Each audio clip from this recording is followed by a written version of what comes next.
and welcome to my monthly favourites. If you haven't seen any of them before and you want to know why I'm doing this, feel free to check out January's for this year. I'll put the link up here for you as well as in the description box below.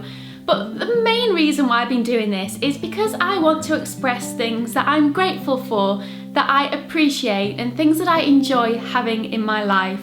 There's a lot of misconception out there about people trying to live a minimalist lifestyle or simple living, and it's not all about owning very little things. It's about living with less so you can appreciate what is left more, and that is why I created this series. So feel free to check that out. But moving on, my monthly favourites for April.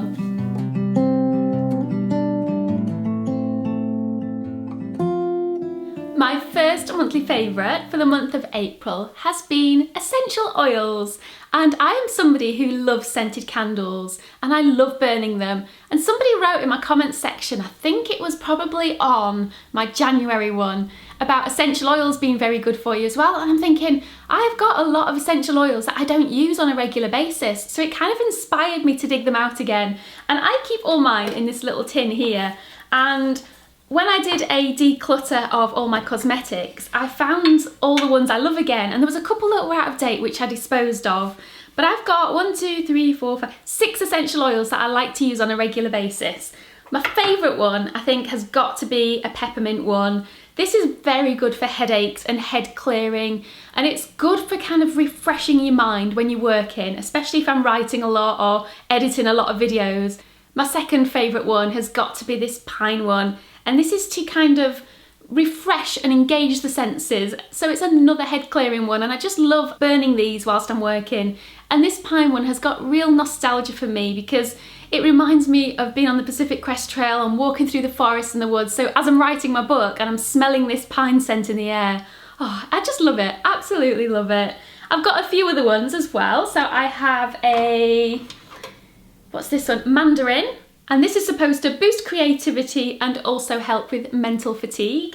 I also have a grapefruit one, which I think does quite a similar thing. I just know that they're very uplifting and energising, and they smell so refreshing in the room. I also have a clary sage, which I think the best way of describing a clary sage essential oil is clearing away a stormy mood.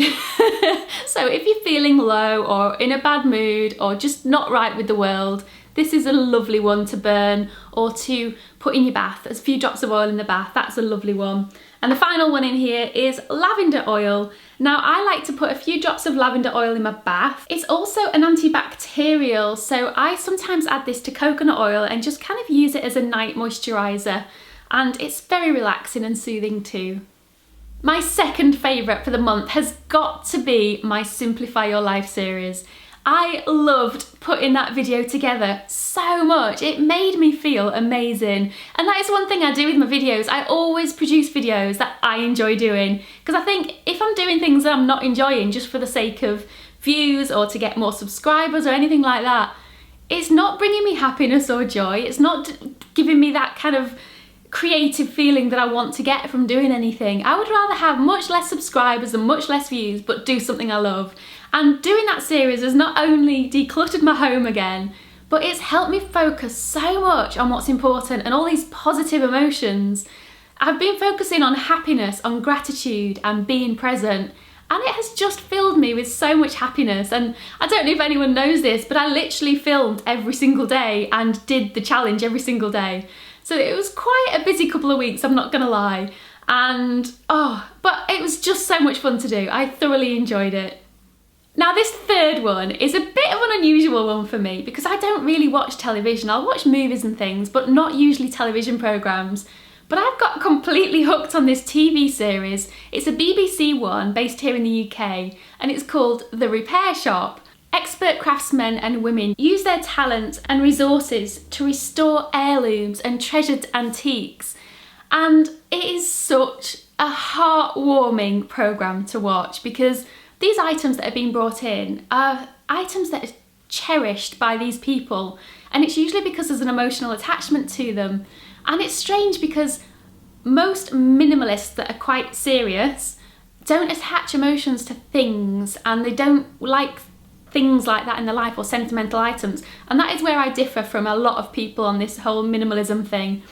I do have sentimental items that mean a lot to me, and I know other people do, and if it means something to you, and if it adds value to your life, if it makes you feel good or makes you feel connected to somebody, that is important. And these things that are being brought into this repair shop are important to people, and you can see it, because when they go then and pick these items up, and these items are anything from, say, a satchel that their granddad used in the war, or a clock that their mother had, or a painting, anything, but they're in bad condition, they're falling apart, they don't work anymore.